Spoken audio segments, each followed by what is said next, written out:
Doctor Sajid, میں پھر آپ کی خدمت میں حاضر ہوں۔ آج ہم ایک میڈیکل کنڈیشن جس کو ہم گردن توڑ بخار کہتے ہیں، ایک ایسی بیماری کے بارے میں بات کریں گے۔ یہ بڑی شدت والی بیماری ہے اور نہ صرف یہ سخت بیماری سمجھی جاتی ہے بلکہ اس کے بعد بھی اس کے الٹے اثرات ہو سکتے ہیں۔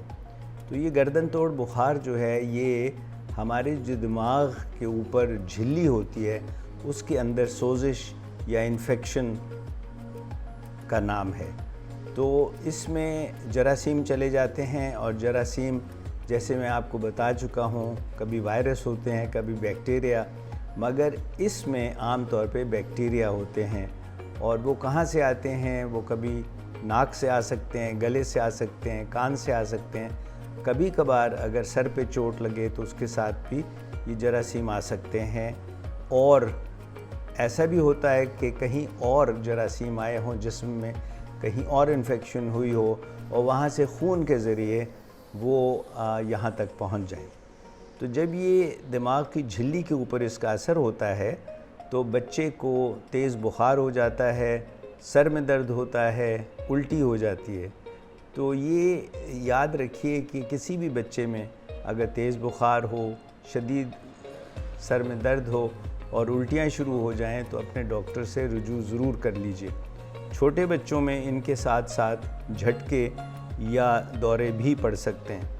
تو جب آپ ڈاکٹر کے پاس جائیں گے تو اس کی تشخیص کے لیے وہ معائنہ کریں گے، مکمل معائنہ بھی کریں گے اور یہ بھی دیکھیں گے کہ اس کی جو سر میں درد ہے اور جو گردن میں اس میں کوئی اکڑاؤ تو نہیں ہے، یعنی گردن ایسے پیچھے کی طرف ہو جاتی ہے اور اگر سر کو نیچے کرنے کی کوشش کریں تو بچے کو شدید درد ہوتا ہے۔ اور بھی معائنہ کیا جاتا ہے اور معائنے کے بعد اس کے کچھ ٹیسٹ کرائے جاتے ہیں، اور ٹیسٹ خون کا بھی ہوتا ہے، چھاتی کا ایکس رے بھی ہوگا اور بھی کچھ ٹیسٹ ہوں گے، مگر جو سب سے اہم ٹیسٹ ہے وہ ریڑھ کی ہڈی میں سے پانی نکالنا ہے، جس کو ہم اسپائنل فلوئڈ کہتے ہیں۔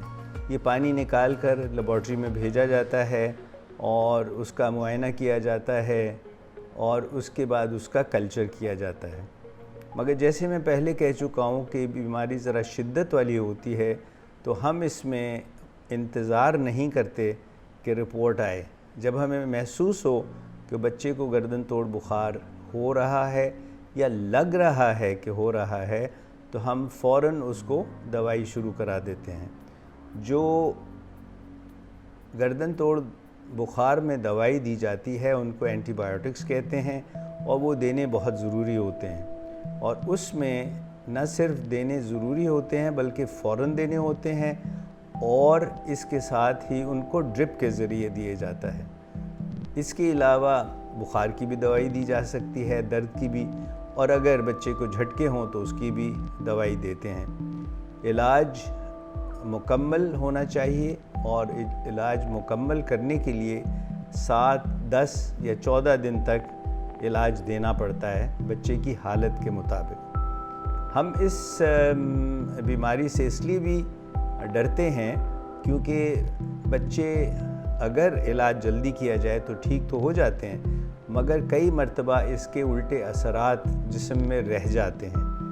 سب سے زیادہ ایسا ہو سکتا ہے کہ بچے کی قوت سماعت پہ اس کا اثر پڑے، بچے کو دیکھنے میں کچھ مشکل ہو، اور ہو سکتا ہے کہ اس کا بازو یا ہاتھ یا بازو اور ہاتھ دونوں وہ مفلوج ہو جائیں، یعنی وہ استعمال کے قابل نہ رہے۔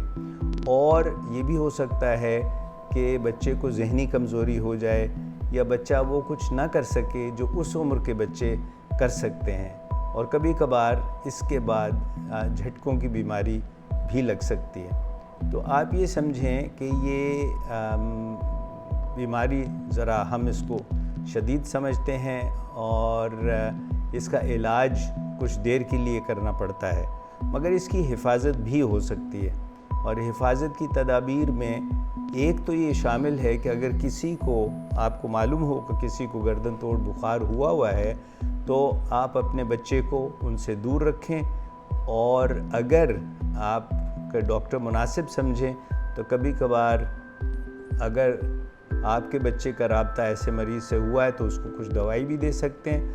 اس سے بہتر یہ ہے کہ حفاظتی ٹیکے لگوائے جائیں۔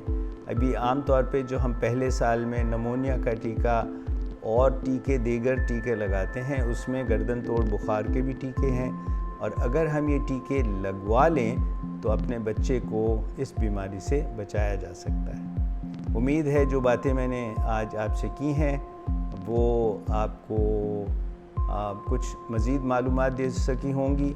کچھ اور بچوں کی بیماریوں کے ساتھ پھر حاضر ہوں گے۔